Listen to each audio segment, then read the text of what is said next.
जन्मेजय कहते हैं, ब्राह्मण, मैंने आपके मुख से देवता, दानव, राक्षस, गंधर्व और अप्सराओं के अंशावतरण का वर्णन अच्छी तरह से सुन लिया है।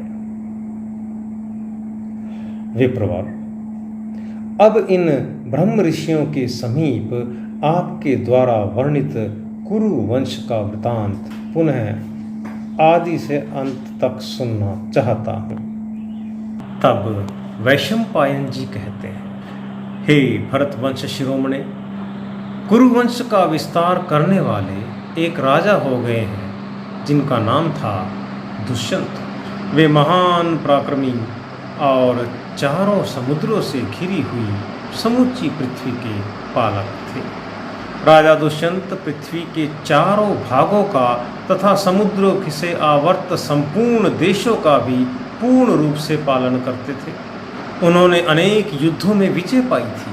रत्नाकर समुद्र तक फैले हुए चारों वर्ण के लोगों से भरे पूरे तथा मलेच्छ देश की सीमा से मिले जुले संपूर्ण भूभागों का वे शत्रुमर्दन नरेश अकेले ही शासन एवं संरक्षण करते थे। उस विशाल राज्य के उस राजा के शासन काल में कोई मनुष्य वर्ण संकर संतान उत्पन्न नहीं करता था। पृथ्वी बिना जोते बोए ही अनाज पैदा करती थी और सारी भूमि ही रत्नों की खान बनी हुई थी। इसलिए कोई भी खेती करने या रत्नों की खान का पता लगाने की चेष्टा नहीं करता था। पाप करने वाला तो उस राज्य में कोई था ही नहीं। नरश्रेष्ठ, सभी लोग धर्म में अनुराग रखते थे और उसी का सेवन करते थे। अतः धर्म और अर्थ दोनों ही उन्हें स्वतः प्राप्त हो जाते थे।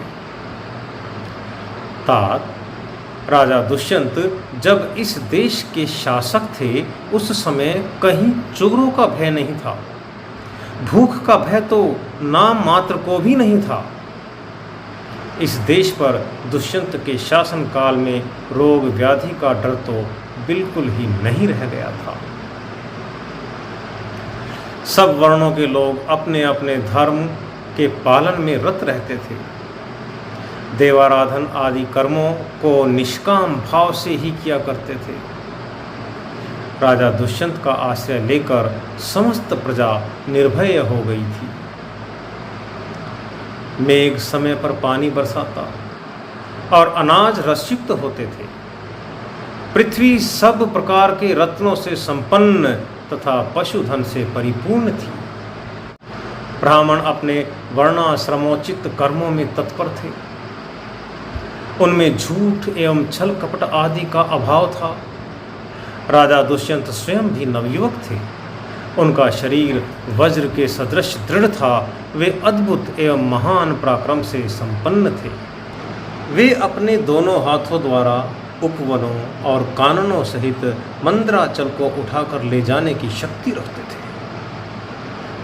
गदा युद्ध के प्रक्षेप, विक्षेप, परिक्षेप और अभिक्षेप, इन चारों प्रकारों में कुशल तथा संपूर्ण अस्त्र शस्त्रों की विद्या में अत्यंत निपुण थे।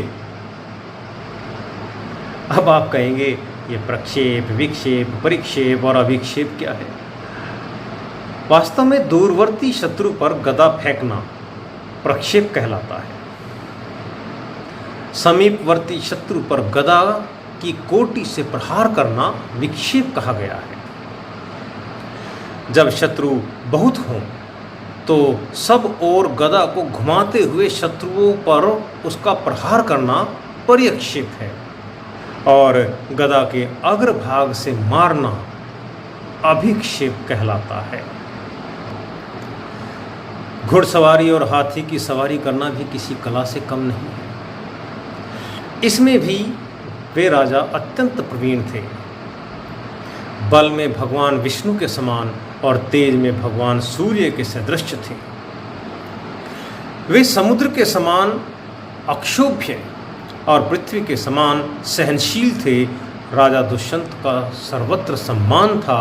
उनके नगर तथा राष्ट्र के लोग सदा प्रसन्न रहते थे। वे अत्यंत धर्मयुक्त भावना से सदा प्रसन्न रहने वाली प्रजा पर शासन करते थे।